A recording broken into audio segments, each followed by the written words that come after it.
This is gonna be the most powerful one, so keep your notes open. One of the most creativity boosting concepts is limiting yourself. There's literally no better way to boost your creativity than limiting or the samples you can use, or the plugins, or for example the time frame you need to make it in. Speaking of time frame, that's why it's so good to participate in remix contests, for example. Personally, when I had to create an Ableton template using only stock plugins and samples, my creativity went up by 80%, literally, only because not being able to use third-party plugins and samples. That taught me not only that my mind needs to work differently and more efficiently, but also how powerful are the Ableton stock plugins. Also, even more important, it taught me processing, how to create advanced, exciting, and completely different sounds from bad and simple samples. If you're using third-party plugins, try to force yourself not to do it. Also, it taught me synthesis. I could not use perfect presets for serum or silent anymore. I had to do them by myself from scratch, and it all pays out in the end when you decide to use third parties. It will be for sure very hard for you to first time force limiting yourself, but I really recommend you trying it, or actually doing it. There's no trying and doing. And the perfect example for that is this tutorial.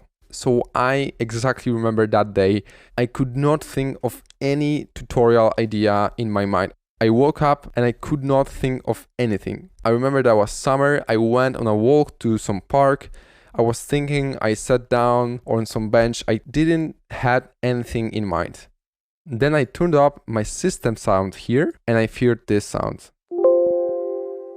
So that's what I did.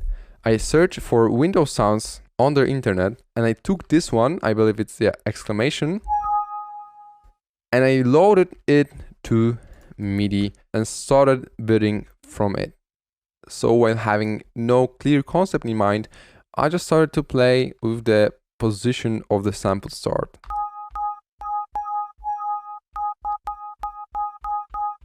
I found that this spot here had a really nice transient in it, so I started building from it. First off, I like to add OTT to make this sound really pop out. After that, I thought of some delay to make this sound more richer.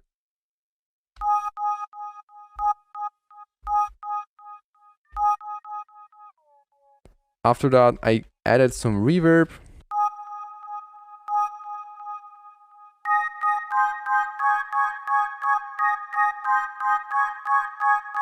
I actually really liked this sound already. I've cut some of the low end to make sure that nothing is getting through it. And after that, I would actually add the hash effect, which we already know for sure. Just here, hard hash here. I can also give it to you, but it's literally just a simple delay with delayed right channel.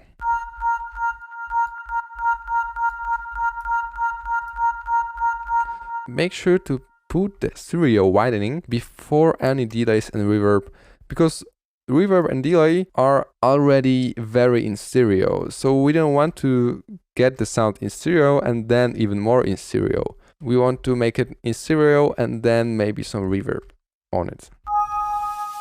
After that, there comes the tip that we've already talked about, which was using the MIDI keyboards. I started to play using only white keys. And this is the MIDI I've played here. So let's open it and see. If I fold it, you can see that it's all only white notes. And I believe that even for somebody who had never seen a keyboard in his life, it would not be a problem to play only white notes. And if we get rid of the bass notes here, you can see that it's just going down like this, but on the white notes only. And as you can see, here was the black notes. And that's exactly what happened. I just played white notes using this sound, and this is how it sounded.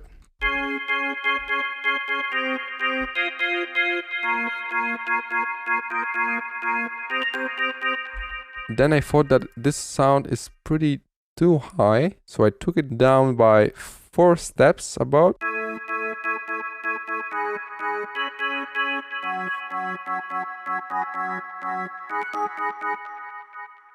Next thing we could add is actually a pitch envelope to make this sound more plucky. It doesn't matter how much amount, it means the decay is working here about 80 milliseconds maybe.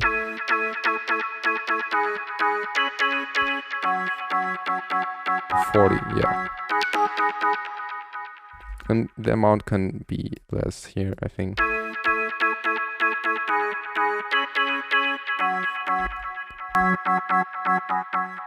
You can also take the decay down, right?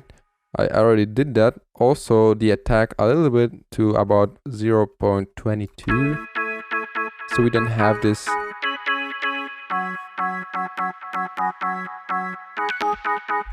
Right, then I've layered this sound with a new one. So we just need to copy this thing and add this one here. And as you can see, we have it here.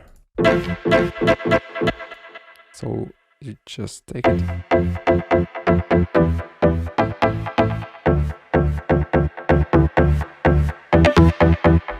And as you can see, it's way not in tune.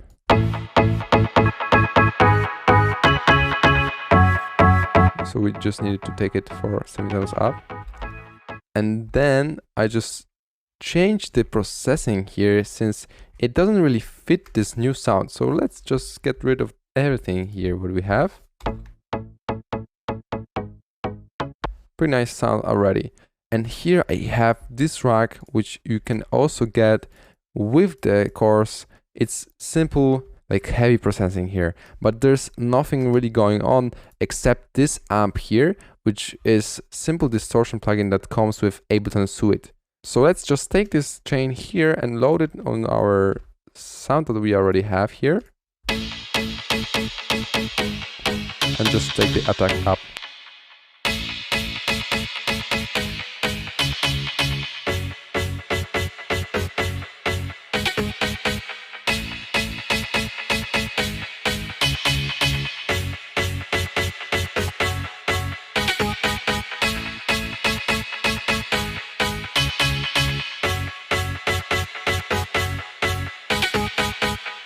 Right, and so we have this funky groovy line, and as you can see, I took up by 6 cents the exclamation sound since it was pretty not in tune.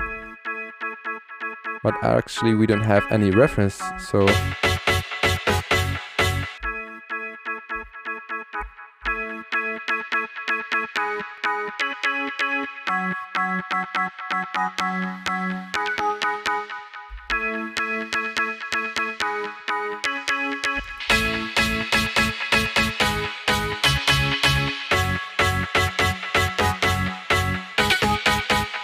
the sounds itself were pretty low in volume, so I increased the volume of exclamation sound by 20 or something, and here as well it's on 5. Remember that if you want to make something sound heavy, add OTT and distortion and heavy EQing like this here. And after those 3 things, you should have pretty heavy processing. Let's see how it would sound without it. Yeah, like it's soft as, and with this processing, way different. So that's how it started, and after that I just added a simple bass line here with some standard Scarby Rickenbacker bass contact library. Okay, so here are our original ones, so let's turn them off, and here are our new ones, so let's take them into our sidechain group and see how it sounds with our new made sounds from Windows.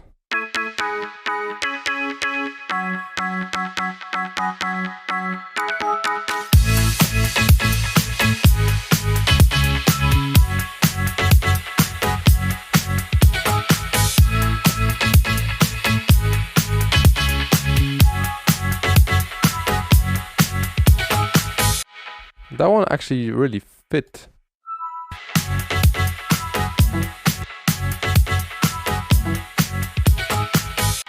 So this took us not even 8 minutes or so with all explanation to make.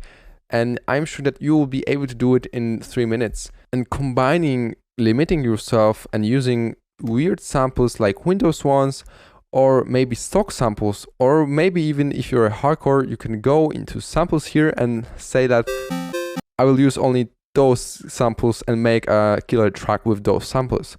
And I've never used them and never hear them, but I'm sure that I would at some point be able to do it. And that's how you train yourself. That's how you become better at processing, become better at synthesis, becoming better overall as a music producer. Try and force yourself even to limit yourself and use stuff like only stock samples and plugins, or making a track in 20 minutes.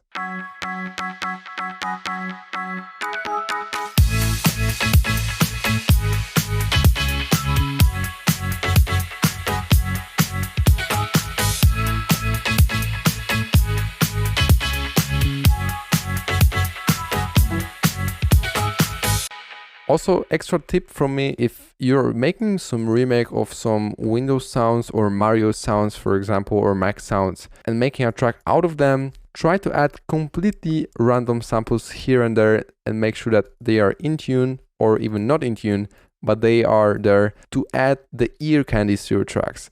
Ear candies are those things that really keep your attention and keep your interest in the track.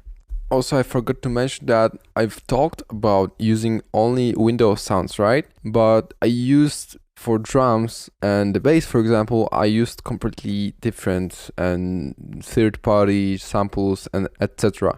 But the reason is I started with the Windows sounds, and if I think that the creative concept of the track is already at a decent level, I've started to add different samples.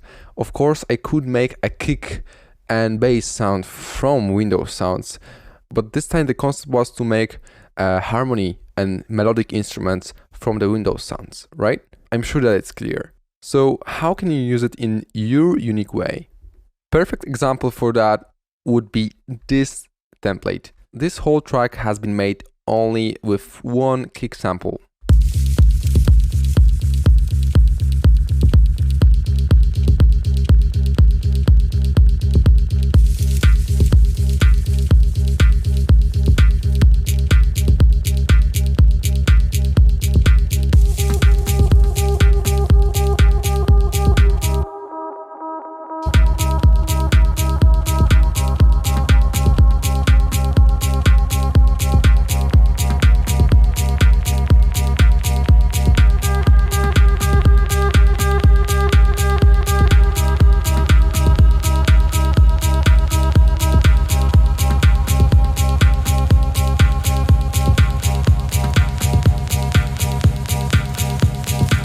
This has been made by Francois. You can check out the full video how he's doing this track on our YouTube channel, but here the whole project lies only on one sample.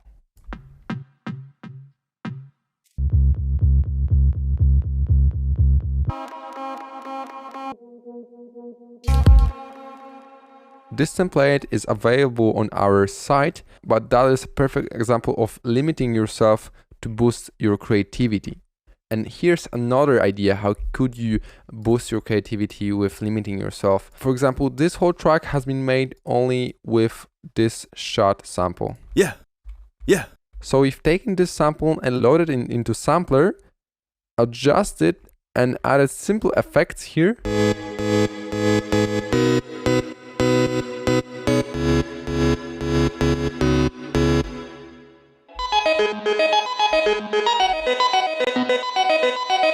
As well as this bass here. Also with the same drums from Windows 1.